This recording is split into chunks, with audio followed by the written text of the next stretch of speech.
One dimensional array के बाद हमारा सेकंड टॉपिक आता है टू डायमेंशनल एरे। एरे का सेकंड टाइप हम यहां पर स्टडी कर रहे हैं, जिसे हम मैट्रिक्स भी बोलते हैं। तो देखिए, वन डायमेंशनल और टू डायमेंशनल एरे में डिफरेंस क्या है।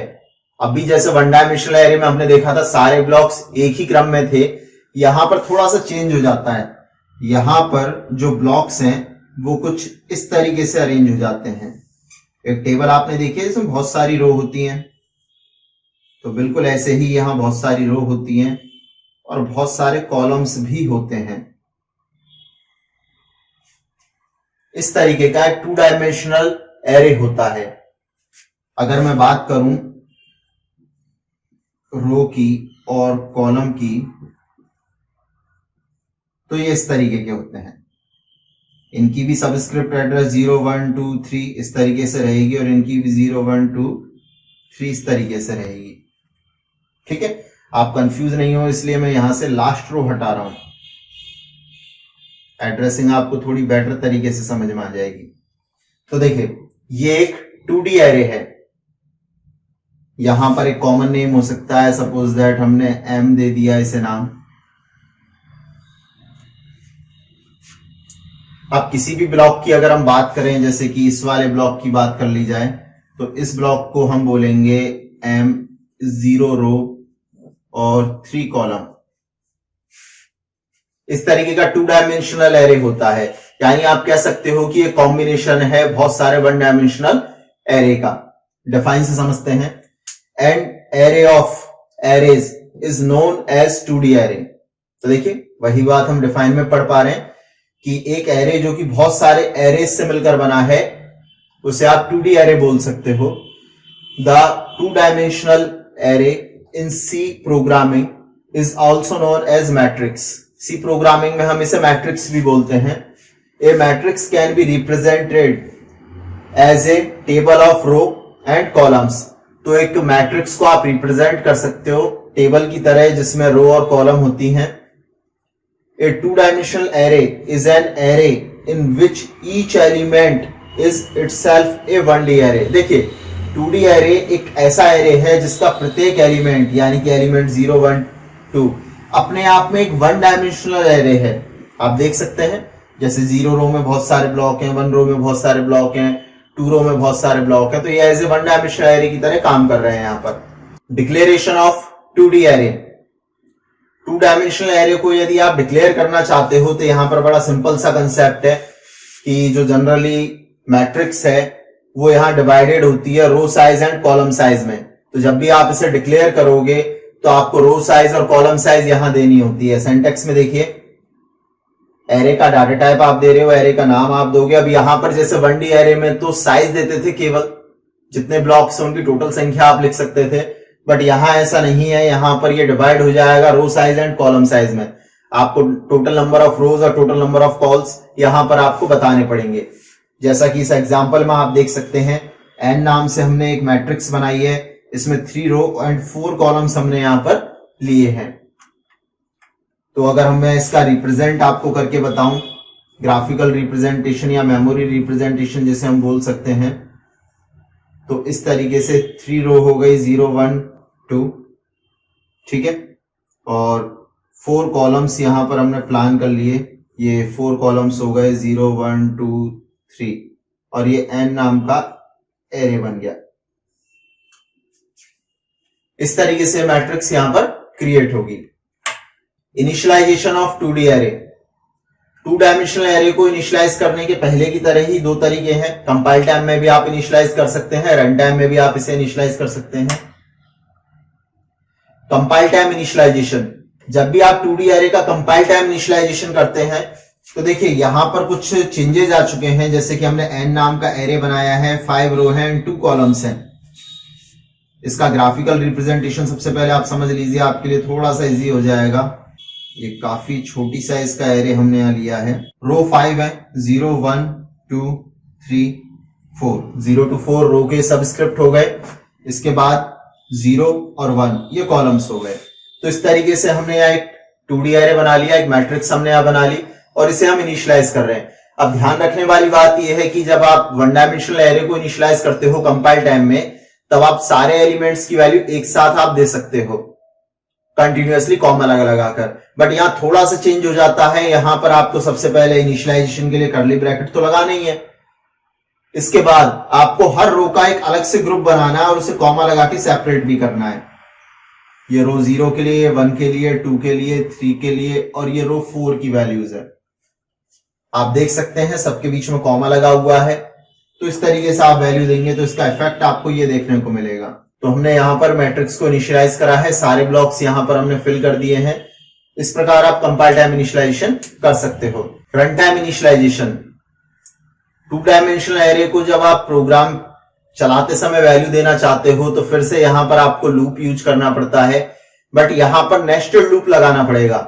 नेस्टेड लूप में आप स्कैनफ यूज करके वैल्यूज इनपुट करवा सकते हैं। नेस्टेड लूप आप सभी जानते होंगे, यदि आप एक लूप के अंदर दूसरे लूप को चलाते हैं तो इसे नेस्टेड लूप बोलते हैं। बाहर वाला लूप यानी टॉप लेवल का लूप जब एक बार चलता है तो अंदर वाला लूप शुरू से लेकर लास्ट तक रन होता है। तो इसी कंसेप्ट को काम में लेते हुए हम 2D एरे के अंदर वैल्यूज इनपुट करवा रहे हैं। देखिए अभी जो हमने मैट्रिक्स बनाई ये वाली, इस मैट्रिक्स को अगर हम देखें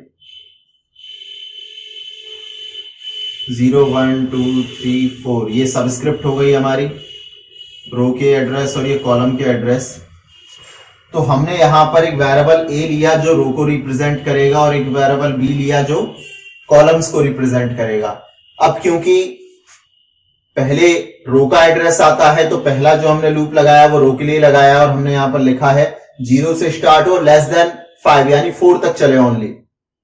इसी तरीके से इसके अंदर हमने बी का लूप लगाया है और इसमें हमने लिखा है 0 से स्टार्ट हो लेस देन 2 यानी कि 1 तक ही चले, और फिर हमने स्कैनफ लगाया है। इस कोड को समझिए यहां पर ध्यान देकर। स्टार्टिंग में जब ये कोड स्टार्ट हुआ ए की वैल्यू 0 है और यहां से ये डायरेक्ट यहां आता है तो बी की वैल्यू भी 0 ही मिलती है इसे। फिर यहां से ये यहां स्कैनफ में आता है तो यहां पढ़ने को मिलता है A0 B0। तो n की जो वैल्यू आ रही है वो इस एलिमेंट के लिए आ रही है। सपोज दैट आपने 80 डाल दिया स्क्रीन पर तो वो इस ब्लॉक के लिए गया है, 0 0 ब्लॉक के लिए। ये n नाम की मैट्रिक्स हमने ड्रॉ की है। इसके बाद यहां से B++ पर जाएंगे और b की वैल्यू बढ़ के हो जाएगी 1। अब भी कंडीशन ट्रू है क्योंकि ये लेस देन है 2 से। देन a की वैल्यू तो अभी स्टेबल है 0 पर है और ये हो गई है 1 पर। तो 0 1 ब्लॉक के लिए आप वैल्यू ले सकते हैं। सपोज दैट आपने 50 इनपुट किया तो 0 1 ब्लॉक ये रहा, यहां पर 50 स्टोर हो जाएगा। इसके बाद अगर हम बात करें तो फिर ये B++ होगा और ये 2 आ जाएगा, but 2 is not less than 2, then condition false होगी। और फॉल्स होने की वजह से देखिए ये वाला केस ट्रू तक का था, बट जैसे ही फॉल्स होता है फॉल्स साइड ये है आपकी, फॉल्स होने पर आप यहां से A++ पर आ जाएंगे। समझ में आ रहा है आपको? A++ पर आने के बाद यहां वैल्यू 1 हो गई है A की, और जैसे ही A की वैल्यू 1 हुई ट्रू होने पर आप यहां आए और B की वैल्यू रीसेट हो गई है, पुरानी वैल्यूज खत्म और B की वैल्यू रीसेट हो गई है 0 पर। फिर स्कैनफ चलेगा और इस बार चीजें बदली हुई हैं। A की वैल्यू यहां पर 1 है और B की वैल्यू यहां पर 0 है।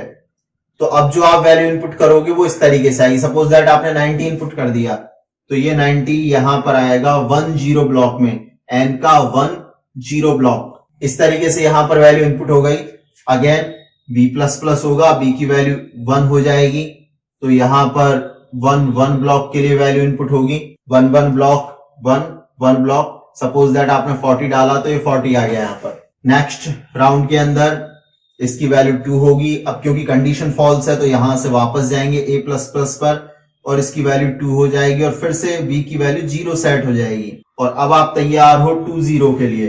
तो आप देख पा रहे हैं अभी तक के कोड स्टेटमेंट्स के अकॉर्डिंग कि हमने यहां पर किस तरीके से रो बाय रो हम वैल्यू लेते जा रहे हैं, और ये प्रोसेस कब तक चलेगी जब तक कि A की वैल्यू 5 से लेस है यानी कि 4 तक आ जाती है। 5 पर आते ही ये टर्मिनेट हो जाएगा। तो इस तरीके से पूरी मैट्रिक्स को आप वैल्यू इनपुट करवा सकते हैं नेस्टेड लूप का यूज करते हुए। Example of 2D array. 1 dimensional array को जैसे वैल्यू हमने इनपुट दी और प्रिंट कराई, उसी तरीके से हम 2D एरे के साथ भी एक एग्जांपल देख रहे हैं कि किस तरीके से 2D एरे को वैल्यू इनपुट करवा सकते हैं और उसे प्रिंट करवा सकते हैं। ध्यान दीजिए। तो यहाँ हमने हेडर फाइल लगा ली, मेन फंक्शन स्टार्ट कर लिया और कोडिंग स्टार्ट की। यहाँ हमने एक मैट्रिक्स बनाई n नाम से 3 रो एंड 4 कॉलम्स की। ये n नाम की मैट्रिक्स है, 0 1 2 इसमें रो हैं और 0 1 2 3 इसके कॉलम्स हैं। कॉलम को रिप्रेजेंट करने, रो को रिप्रेजेंट करने के लिए एक वेरिएबल i बनाया है और कॉलम को रिप्रेजेंट करने के लिए बनाया है वेरिएबल j। इनके जरिए हम इनकी सबस्क्रिप्ट एड्रेसेस को रिप्रेजेंट करेंगे। i रो है और j यहाँ पर कॉलम के लिए है। तो सबसे पहले की तरह हमने एक मैसेज printf का यूज करते हुए प्रिंट करवाया एंटर वैल्यूज इन मैट्रिक्स का। इसके बाद हमने फॉर लूप लिखा। अगेन हम नेस्टेड लूप काम में ले रहे हैं, जैसा हमने अभी रन टाइम इनिशियलाइजेशन में समझा था। i की वैल्यू 0 to 2 चलेगी, आपको दिख रहा होगा यहाँ पर। इसके अंदर एक और लूप चलाया j का, यानी कॉलम्स के लिए, जो 0 to 3 चल रहा है क्योंकि एड्रेसिंग 0 to 3 तक है।